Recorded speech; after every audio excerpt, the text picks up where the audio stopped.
Good morning everyone. आज आप लोगों को हम पार्ट 2 दो चर वाले रैखिक समीकरण का वीडियो लेकर आए हैं। इससे पहला वीडियो आप लोगों को हम लाइव दे रहे थे, टेक्निकल इश्यू के कारण हम नहीं दे पाए, तो आज आप लोगों के लिए हम पार्ट 2 वीडियो लेकर आए हैं। तो आप लोग चलिए आज हम शुरू करते हैं क्वेश्चन नंबर 10 से। और इससे पार्ट 1 में 1 से लेकर 9 तक आप लोग को हम ऑब्जेक्टिव अपलोड कर चुके हैं, आप लोग पीछे वाले वीडियो में जाकर के देख सकते हैं। तो चलिए पहला क्वेश्चन है, अगर आलेख समांतर हो तो कितने हल होंगे, अगर आलेख प्रतिच्छेदी हो तो कितने हल होंगे। तो सबसे पहले इसको बनाने के लिए साइड में हम 3 गो सूत्र लिख दिए हैं।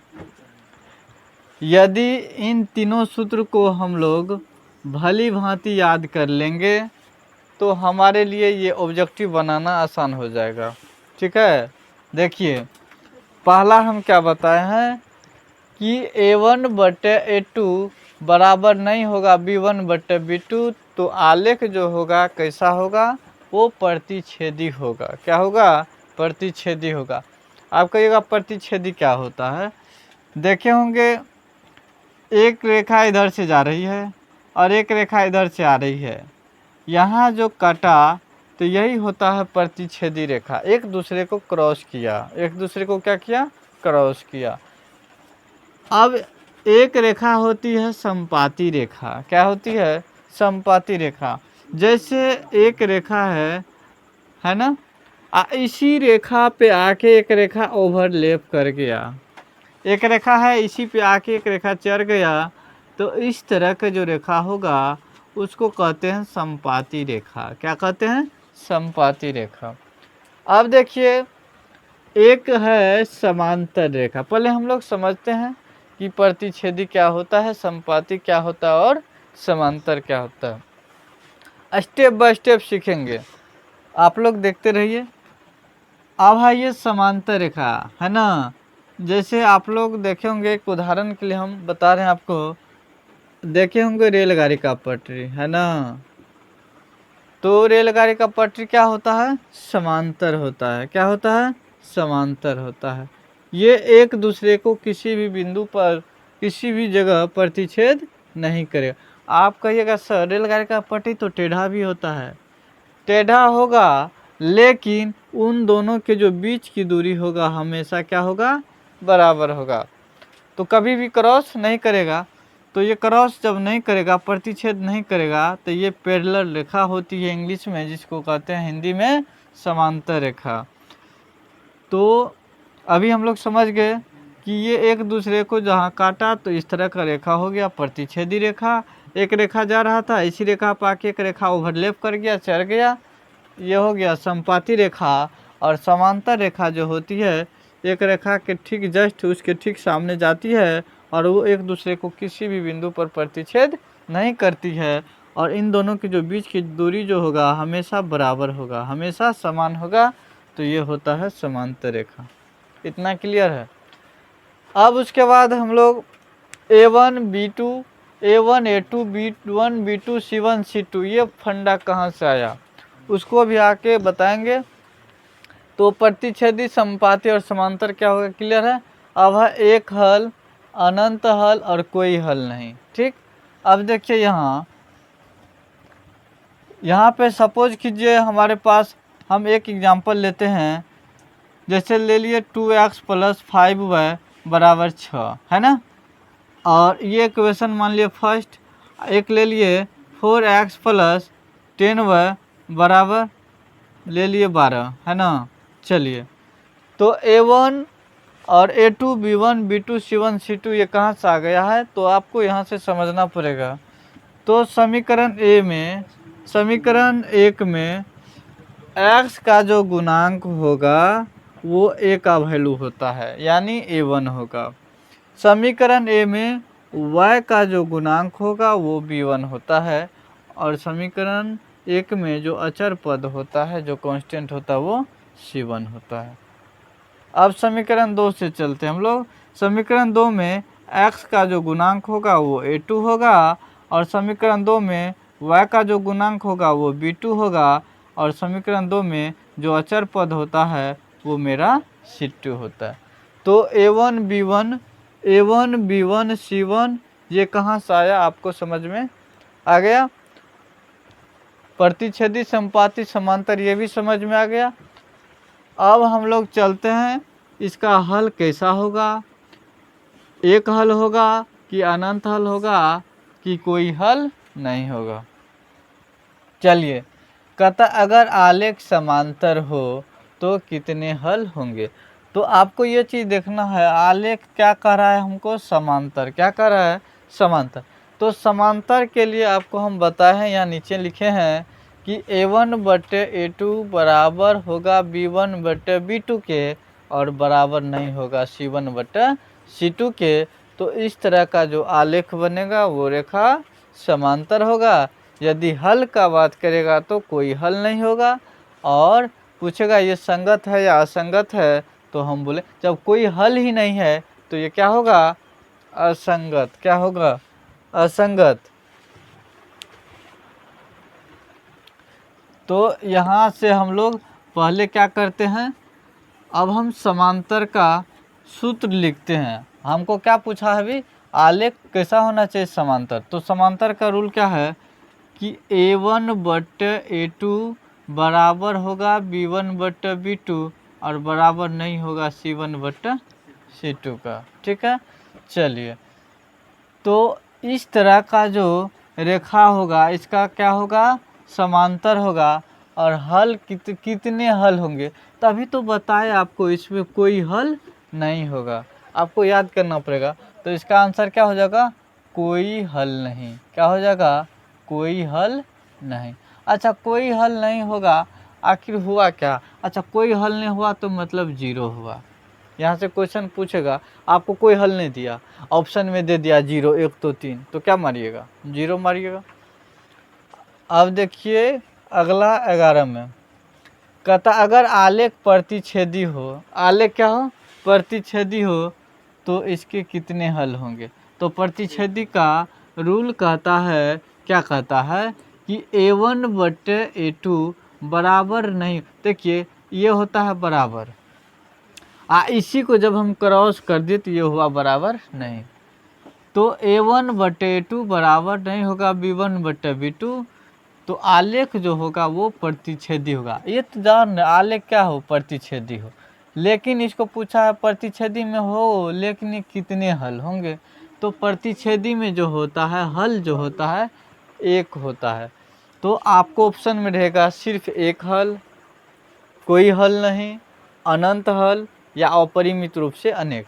तो ध्यान में रखिएगा, प्रतिच्छेदी होगा तो एक हल, उसी को किताबी भाषा में अद्वितीय हल भी कहते हैं। तो यहाँ पे आप लिख सकते हैं सिर्फ एक हल। क्या, सिर्फ एक हल या अद्वितीय, अद्वितीय हल, है ना। तो आप कहिएगा सिर्फ एक हल देंगे कि अद्वितीय, आपको ऑप्शन हिसाब से काम करना है। अद्वितीय रहेगा तो अद्वितीय में मारिएगा, यदि सिर्फ एक हल रहेगा तो एक में मारिएगा। ठीक है, आगे देखिए कहता है 12 में अगर आलेख समपाती हो, अभी जस्ट आपको बताए हैं क्या कि a1/a2 बराबर होगा b1/b2 बराबर होगा c1/c2। तो आखिर ये तीनों बराबर है, ये तीनों क्या है, एक दूसरे के पैरेलल है, इक्वल है। तो ये होगा समपाती, कभी तो काटेगा नहीं। जैसे हमने बताया अभी कि एक रेखा इधर से जा रहा था और उसी पे एक रेखा आके ओवरलैप कर गया, चढ़ गया, तो ये जो होगा मेरा समपाती होगा, नहीं होगा। और समपाती जो होता है इसका अनंत हल होता है, इस पर कई सारी रेखाएं होती, बिंदुएं होती, है ना। तो इसको हम लोग कहेंगे अपरिमित रूप से अनेक हल या अनंत हल जिसका अंत नहीं है। तो इसको लिखेंगे हल कैसा होगा, अनंत हल होगा, अनंत हल या अपरिमित रूप से अनेक हल, अनेक हल। चलिए आगे। अब आपको एक चीज़ ध्यान से समझना है रेखिक समीकरण का घात कितना होता है। जब हम लोग बहुपद भी पढ़ रहे थे उसमें भी बताए थे आपको। अब यहाँ देखिए, रेखिक का मतलब होता है लीनियर इक्वेशन। जैसे रेखिक हो गया ना, तो इसका नाम ही है लीनियर। इंग्लिश में क्या कहते हैं? लीनियर। इसी को कहते हैं कि क्या, रेखिक को ही हम लोग कहते हैं एक घाती, यानी उसका घात कितना होता है? एक। जैसे अभी बोले 2x प्लस 5 है ना, तो 2x प्लस 5 में तो यहाँ देखिए x का घात कितना है? एक है। कुछ नहीं रहता है ना, तो एक रहता है। तो एक घात वाला जो होता है वो रेखिक होता है, या उसी को कहते हैं एक घाती। इंग्लिश के सेंस में कहते हैं लीनियर। तो रेखिक समीकरण का जो घात होगा कितना होगा? एक होगा। कितना होगा? एक। समझ में आ गया? अब चलिए हम लोग आगे बढ़ते हैं क्वेश्चन नंबर 14 पर। क्वेश्चन नंबर 14 पर x प्लस 6y बराबर 15 हो। ठीक है, चलिए इसको हम लोग इरेज कर देते हैं। जहाँ y बराबर 2 तो x का मान देखिए, यहाँ x का मान कहता है क्या होगा? व्हाट, x का मान निकालिए। तो यहाँ लेकिन इक्वेशन में दिया गया है y का मान कितना है? 2। तो x का मान निकालना है +6, y का मान 2 है तो y की जगह 2 बराबर 15 है ना। यहाँ से निकालिए, x है तो x प्लस 6 दूनी 12 बराबर ये 15 है तो 15 है ना। x बराबर ये हो गया 15, ये प्लस वाला 12 बराबर के उस साइड आ जाएगा तो माइनस के 12 होगा। और x में से यदि 15 में से 12 चला गया तो कितना हो गया? 3। तो x का मान कितना हो गया? 3। तो आपको अभी तो हम एक वन लीनियर में बता रहे हैं है ना, लेकिन आपको जो ऑप्शन में रहेगा 3 4 2 1 ऐसे दिया रहेगा, तो आप उसको सॉल्व करके आंसर ढूंढ सकते हैं। तो यहाँ से आपका आंसर कितना हो जाएगा? x का मान यहाँ से आ जाएगा आपका आंसर 3। क्या आ जाएगा? 3। ठीक है, चलिए अब है निम्न समीकरण युग्म के कितने हल होंगे? आलेख कैसा होगा? संगत या असंगत? देखिए पहले, इससे पहले क्या पूछा? पहले दे दिया था कि रेखाएं आलेख यदि समांतर हो तो कितने हल होंगे, और आलेख यदि समपाती हो तो कितने हल होंगे, प्रतिच्छेदी हो। लेकिन अब क्या किया? आपको इक्वेशन दे दिया, इक्वेशन पर क्या करना है आपको? वो बनाना है ना।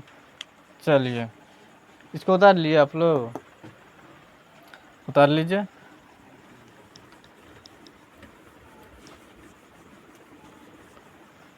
क्वेश्चन नंबर 15 में हम लोग आते हैं। कहता है निम्न समीकरण के युग्म के कितने हल होंगे? आलेख कैसा होगा? संगत या असंगत? ठीक है, हमारे पास समीकरण दिया हुआ है, क्या है कि 2x प्लस 4y बराबर 6। इक्वेशन इसको 1 मान लिए। ठीक है, ये हो गया 4x प्लस 8y बराबर 12, इसको इक्वेशन मान लिए 2। अभी तो आपको बताए हैं तुरंत, है ना, जस्ट बताए थे। समीकरण 1 में जो होगा वो x का जो गुणांक होगा ये 1 होगा, y का जो गुणांक होगा वो b1 होगा, और अचर पर जो होगा c1 होगा। समीकरण 2 में x का जो गुणांक होगा ये 2 होगा, y का जो गुणांक होगा b2 होगा, और अचर पर जो होगा c2 होगा। इतना कन्फर्म है। तो अब देखिए हम लोग क्या करते हैं, पहले इसको हल करते हैं, समीकरण युग्म को हल करते हैं। सूत्र बैठाते हैं a1/a2, a1/a2, a1 कितना है? 2, बटे 2 कितना है? 4। इसको हम सरलतम रूप में ले जाएंगे, काटेंगे। सरलतम रूप छोटा से छोटा रूप, 2 का 2 और 2 दूनी 4, ये कितना हो गया? 1/2। अब यहाँ से निकालेंगे b1/b2, b1/b2 है ना। चलिए b1/b2 ये हुआ 4/8, 4 का 4 4 दूनी 8, ये भी कितना हो गया? 1/2।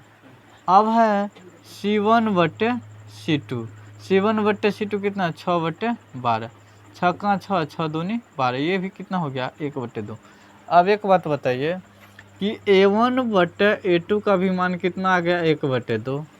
ठीक है, और b1/b2 का भी मान आ गया 1/2, और c1/c2 का भी मान आ गया 1/2।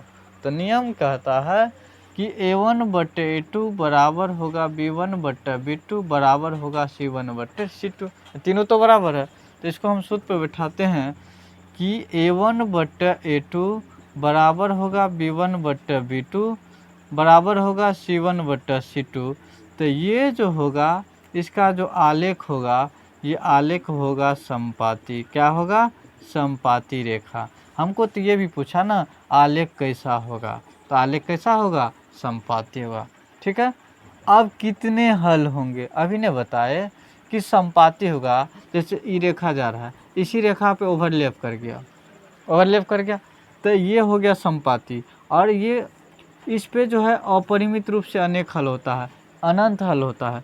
तो इसका हल भी कैसा होगा? अनंत हल होगा। कैसा होगा? अनंत हल। इसी को कहेंगे अपरिमित रूप से अनेक हल। हल भी समझ में आ गया, आलेख भी समझ में आ गया। अब फंडा बचा है संगत है या असंगत। अब देखिए अनंत हल भी होगा। अब पूछा ये संगत है या असंगत, संगत है या असंगत, है ना। चलिए देखिए अभी ने बताए आपको ये जो होगा, एक चीज़ ध्यान में रखिएगा, प्रतिच्छेदी और संपाती का जो होगा वो संगत होगा। तो अभी तो ये संपाती है ना, तो इसका भी हल कैसा होगा? संगत होगा, है ना। आप लोग यदि समझ गए हैं तो सेम सवाल आपको हम नीचे दिए, सिर्फ इक्वेशन चेंज। देखिएगा निम्न समीकरण युग्म के कितने हल होंगे, आलेख कैसा होगा, संगत होगा या असंगत। 15 के ठीक जस्ट 16 जो है दोनों सेम है। यदि आप समझ गए हैं तो 16 बना को कमेंट में हमको लिखिए। ठीक है। तो आज का क्लास यहीं पे ख़त्म करते हैं और अपने दोस्तों को भी शेयर कीजिए, फ़ायदा उठाइए।